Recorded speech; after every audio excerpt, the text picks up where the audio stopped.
Hi అండి. మా అత్తగారు చేసే స్టైల్లో దీన్ని ఉప్పుడు పిండి అంటారు, తాలింపు పిండి అంటారు, రవ్వ ఉప్మా అంటారు. ఎవరిష్టం వచ్చినట్టు వాళ్ళైతే పిలుచుకుంటారండి.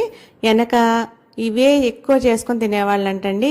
ఇడ్లీలు, దిబ్బరొట్లు, ఇంకా లేదంటే ఈ ఉప్మా. అంతకు మించి ఇంకా ఎక్కువ వెరైటీసు ఇప్పట్లాగా అట్లు అవి అంత ఎక్కువ ఉండేవి కాదు. అట్లు వేసుకోవాలంటే అట్ల తద్దికే వేసుకునేవాళ్ళు అండి. అస్తమానం అయితే వేసేవాళ్ళు కాదు. ఈ ఉప్మా చేసుకోవడానికి ఫస్ట్ ఒక గిన్నె తీసుకొని ఆయిల్ వేసి తాలింపు వేసుకోవాలండి. దీనిలో పెసరపప్పు వేసుకుంటారండి, అదే మంచి టేస్ట్ ఉంటుంది. పెసరపప్పు కొద్దిగా కడిగేసి తాలింపు వేగిన తర్వాత అది కూడా వేసి అల్లం ముక్కలు కూడా వేసుకొని కరివేపాకు అన్నీ వేసి పోపు వేగిన తర్వాత ఉల్లిపాయ పచ్చిమిరపకాయ కూడా వేసి వేయించుకోవాలండి. అది వేగిన తర్వాత ఒక గ్లాసు రవ్వకి ఒక గ్లాసున్నర నీళ్ళైతే వేసుకోవచ్చండి. అదే కొన్న రవ్వ అయితే 2 గ్లాసులు వేసుకోవచ్చు. నేను ఇడ్లీ రవ్వ కొన్న రవ్వే అది బియ్యపు రవ్వ కొన్న రవ్వే వేస్తున్నానండి. అందుకని చెప్పి 2 గ్లాసులు వేసేసుకున్నాను. ఇది కొన్నదైతే బాగా పొడిపొడిలాడుతూ ఉంటుందండి. నాకు ఈ మధ్య ఆడించుకోవడానికి టైం సరిపోవట్లేదు, అందుకని కొన్న రవ్వే వాడేసుకుంటున్నాను.